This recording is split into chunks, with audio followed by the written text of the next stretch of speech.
This episode is brought to you by Black Butler, Parody of the Phantomhives, a Black Butler abridged series / parody. Thank you. You know why dying is easy and comedy is hard? Death is objective, an unchanging reality we've been dealing with ever since our brains evolved enough to understand life as we know it is finite. Comedy is subjective and affected by an ever-changing variety of social, cultural, and personal influences. What makes something funny? What are the taboos? Where is the fine but important line between the court jester speaking the truths nobody else dares to utter, and someone just being vulgar and offensive for its own sake? Any comedian who's had a career of any respectable length will deal with these questions, especially if they're revisiting their film debut some 3 decades later for a Broadway staging. So let's talk about the 1967 film The Producers, written and directed by Mel Brooks. To say that Brooks was being deliberately provocative with his first major film is a bit of an understatement. He once proudly proclaimed that it rose below vulgarity. Indeed, a lot of major film studios rejected the script outright, being unwilling to back anything that apparently made light of the then relatively recent atrocities of World War II. Even after he won over producer Sidney Glazier with his reading, Glazier requested that he change the original title of Springtime for Hitler to the more innocuous The Producers. And the initial reception of the completed project was decidedly mixed, with the movie's reputation as a comedy classic developing gradually. So here's how it originally went down. Leo Bloom, a neurotic accountant, is there any other kind in the movies, is sent to audit Max Bialystock, a failing theatrical producer making ends meet by seducing his little old lady backers. After seeing Max has skimmed a little money off the top of his latest flop, Leo muses that one could go even farther, vastly oversell the shares of a production and pocket the extra, assuming of course that the play fails and nobody expects their money back.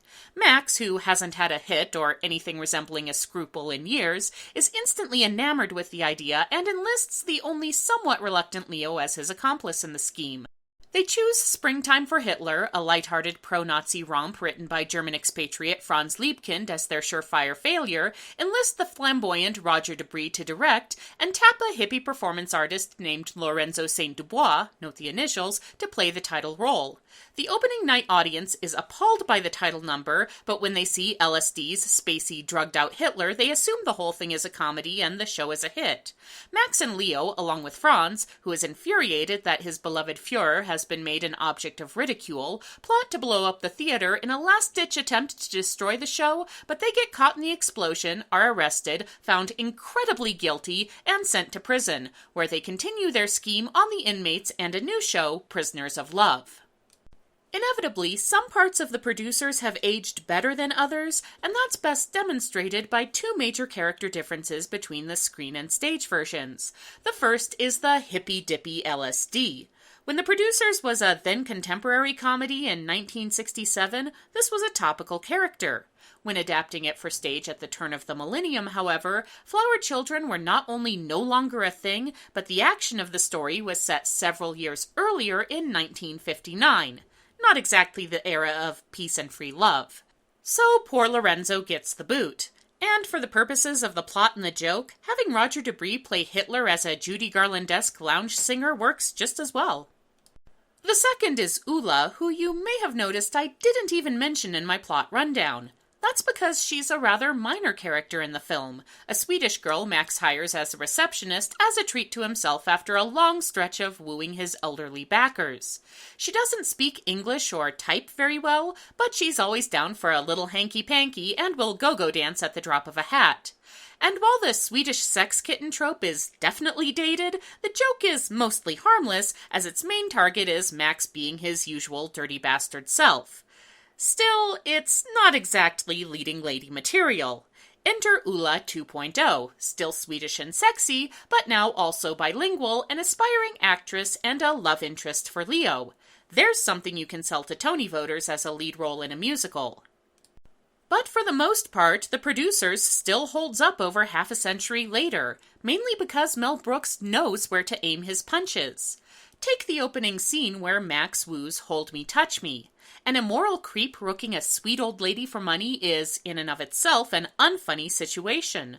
But the Mark is clearly the one in control the entire time, forcing Max to play along with her erotic fantasies in order to get what he wants. He becomes the butt of the joke by demonstrating how far he's willing to debase himself for a little cash, and the situation becomes hilarious. Likewise, long after Roger Debris swanning around in a dress ceased to be even remotely shocking, you can still laugh at him because he's a tacky idiot. And of course, Brooks's hardest hits are saved for the most notorious bullies of the 20th century, reducing a regime that wanted to be regarded as the height of human achievement to a camp production number written by a paranoid ranting buffoon.